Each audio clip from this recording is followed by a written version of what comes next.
Hello दोस्तों, मैं एक बार फिर हाजिर हूँ अपनी कहानी का एक और नया भाग लेकर। दिल की बातें। दिल की बातें दिल ही जाने, कैसी है ये अनसुनी तराने। होठ भले ही मौन रहे पर आंखों से सब भेद बखाने। खुशी की धुन हो या दर्द का साया, हर जज्बा इसने चुपके से समाया। कभी बेताब, कभी शांत सागर सा, हर पल नया रूप इसने दिखलाया। कागज पर जब उतरती है ये, बन जाती है कविता की अनोखी किरणें। यही है वो मीठी कसक, वो प्यारा एहसास जो जीवन को देते हैं गहराई और मायने। माय रूड लवर, दिल की बातें। कृति सारा को छेड़ते हुए बोली, तुम्हें आराम करने का इतना ही शौक था तो बोल देती। और इतना कहकर सारा और कृति जोर जोर से हंसने लगी। कृति सारा के पास आते हुए बोली, ओह कितना जल गया है, कैसे हुआ ये सब? तुम संभाल के काम किया करो। मुझे उम्मीद नहीं तुम कभी भी संभाल के काम कर सकती हो। तुमसे तो उम्मीद ही लाना, पता नहीं तुम ये शेफ के प्रोफेशन में कैसे आ गई। सारा उठने की कोशिश करने लगी लेकिन उठ नहीं पाई। तब कृति उसको सहारा देकर उठाने लगी और बोली कैसे हुआ ये सब? सारा अपनी कमर को बेड के सहारे लगाते हुए बोली, हैंडसम खड़ूस की वजह से। और क्या? पता नहीं, मुझे सच में पता नहीं चला कब वो मेरे पीछे आकर खड़े हो गए और मैं जैसे ही पलटी वैसे ही वो गरम गरम सब्जी से भरा बोल मेरे ऊपर ही पलट गया, जिससे मेरी ये हालत हो गई। मुझे तो कुछ समझ ही नहीं आया कि मेरे साथ उन पलों में हो क्या गया था, क्योंकि मैं बेहोश हो गई थी। लेकिन सारा बोलते बोलते चुप हो गई। कृति सारा के पैरों के पास हाथ रखते हुए बोली, लेकिन क्या, मतलब हुआ क्या, आगे तो बताओ। सारा बात को आगे बढ़ाते हुए बोली, मुझे पता नहीं था कि मैं बेहोश हो गई, तो आगे क्या हुआ फिर मुझे मीनाक्षी से पता लगा। हैंडसम खड़ूस ने मुझे बेहोश हो जाने के बाद पहले डॉक्टर को कॉल कर कर बुलाया और उनको दिखाया। उसके बाद उन्होंने मुझे अपनी बाहों में लाकर मुझे यहाँ छोड़ा। सच कहूँ मुझे खुद ही विश्वास नहीं हुआ कि वाकई में खड़ूस ऐसा भी कर सकता है। आई एम सॉरी टू से कृति, वो तुम्हारा भाई है, लेकिन मुझे बहुत अजीब लगा। लेकिन सच बताऊं, मुझे पता ही नहीं, मुझे अंदर से बहुत गुदगुदी सी हुई ये जानकर। लेकिन ये एक्सपीरियंस अपनी खुली आंखों से महसूस नहीं कर पाई। खैर, कभी ना कभी तो जागती आंखों से दीदार होगा इन सब का। इतना कहकर सारा चुप हो गई।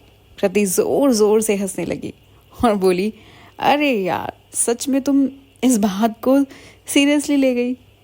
ऐसा तो अक्सर भाई हर उस इंसान के साथ करते हैं जो मुसीबत में होता है। तुम इस बात को इतना सीरियस मत लो। सारा निराश मन से कहने लगी, क्या सच में इस बात को जाने दूं? मुझे तो लगा था कि शायद कहीं कुछ तो जगह है खड़ूस के मन में। सच यार, ये कहकर तुमने मेरा दिल तोड़ दिया। सारा अपने आप की तारीफ करते हुए आगे बोली, देखो कहीं से कहीं तक मुझ में कोई कमी रखती है? नहीं ना, तो मेरे चांस भी तो हो सकते हैं। कृति हल्की सी स्माइल पास करते हुए बोली, डोंट थिंक टू मच यार।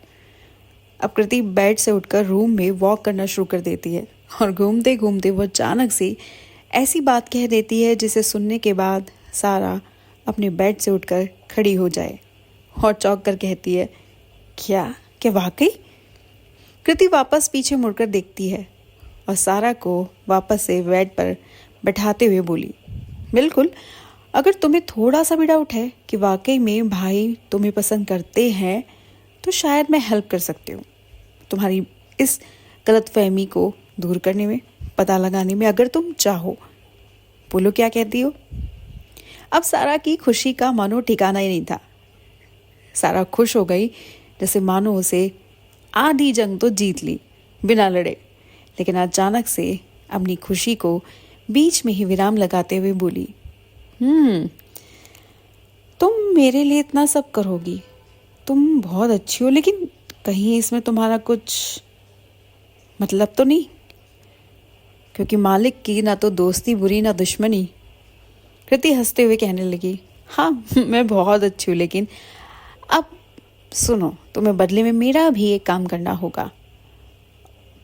इतना सुनते ही सारा जोर से हंसने लगी और बोली, ये बात मुझे लग ही रहा था कि कोई 2 दिन की दोस्ती में ऐसे किसी की हेल्प तो नहीं कर सकता। सारा लगातार बोले ही जा रही थी और कृति को कुछ कहने नहीं दे रही थी। तभी कृति चिल्लाते हुए बोली, अरे यार, आई लव नकुल। सारा शॉक और शॉक होते हुए उसकी तरफ देखते हुए कहने लगी, व्हाट? कृति एक बार फिर चिल्लाते हुए बोली, यस आई लव नकुल, और मैं उससे बहुत प्यार करती हूँ। अब ना काफ़ी टाइम वेस्ट कर चुकी हूँ, क्योंकि मैं उससे प्यार अब से नहीं काफ़ी टाइम से करती हूँ, लेकिन कभी हिम्मत ही नहीं हुई बोलने की, ना उसे बताने की, बस मन में ही रखता। कृति गहरी सांस लेते हुए बोली, हाँ ये बात तो सच है कि मैं बहुत टाइम से बस बात करना चाहती थी, लेकिन कर नहीं पाई, क्योंकि तुम जानती ही हो कि कैसे यहाँ पर हम लोगों के बीच में बहुत बड़ी दीवार खड़ी है। और तुमसे बात करते टाइम माँ ने भी देख लिया था। बस यही बातें सोचकर मैंने कुछ नहीं कहा, और ये ना ही ये जानती हूँ कि वो मुझे पसंद करता भी है या नहीं। बाद में उसे बस मैं कैसे कहूँ, मुझे बस तुम्हारी हेल्प चाहिए। प्लीज़ तुम मेरी हेल्प करोगी ना? सारा हाथों से इशारा करते हुए कृति को अपने पास बुलाती है और बोली, बिल्कुल मैं तुम्हारी हेल्प करूँगी, ये जानने के लिए कि वाकई में नकुल तुम्हें पसंद करता है या नहीं। कृति एक बार फिर घूमते हुए सारा के बेड पर आकर बैठ गई और बोली, तुम्हें पता है, अगर तुमसे उस रात में बात नहीं करती तो शायद ये बात मैं कभी भी किसी से नहीं कह पाती। मैंने तुम्हारे साथ उस रात ये महसूस किया कि वाकई में जीना किसे कहते हैं। लेकिन मेरी माँ।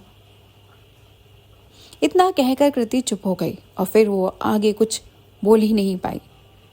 सारा कृति के हाथ पर हाथ रखते हुए कहने लगी, वैसे एक बात कहूँ तुम्हारी माँ के बारे में, प्लीज़ तुम बुरा मत मानना। मुझे पता है वो तुम्हारी माँ है, लेकिन आज कुछ अजीब बर्ताव किया उन्होंने मेरे साथ भी। मुझे लगता है या तो उन्हें मैं पसंद नहीं हूँ या फिर यहाँ के सभी नौकरों को वो पसंद नहीं करती। कुछ भी हो सकता है, कुछ कहा भी नहीं जा सकता। क्या सारा उसके माँ के बर्ताव के बारे में सब कृति को बता देगी? क्या अर्नव ने आज जैसे अपनी बुआ से बर्ताव किया उसके बारे में बताएगी, या फिर बिना कुछ कहे ही वो कृति की हेल्प करेगी? क्या वो वाकई में कृति और नकुल को मिलवाएगी? क्या होगा इस कहानी का अंजाम? क्या सारा को अपना हैंडसम खड़ूस मिल पाएगा? क्या वाकई में हैंडसम खड़ूस के मन में भी सारा के लिए प्यार वाली घंटियाँ बजती हैं या नहीं? जानने के लिए जुटे रहिएगा हमारी इस कहानी के साथ, माय रूट लवर, सिर्फ और सिर्फ स्टोरी मिनियक्स पर। और अगर आपको हमारी कहानी का अंदाज अच्छा लगे तो हमें कमेंट बॉक्स में लिखकर ज़रूर बताइएगा, और आपकी मनपसंद कहानी हमें ज़रूर बताइए ताकि हम उसे अपनी आवाज़ दे सके। तो जुड़े रहिएगा हमारे इस चैनल के साथ और हमारी कहानियों के साथ।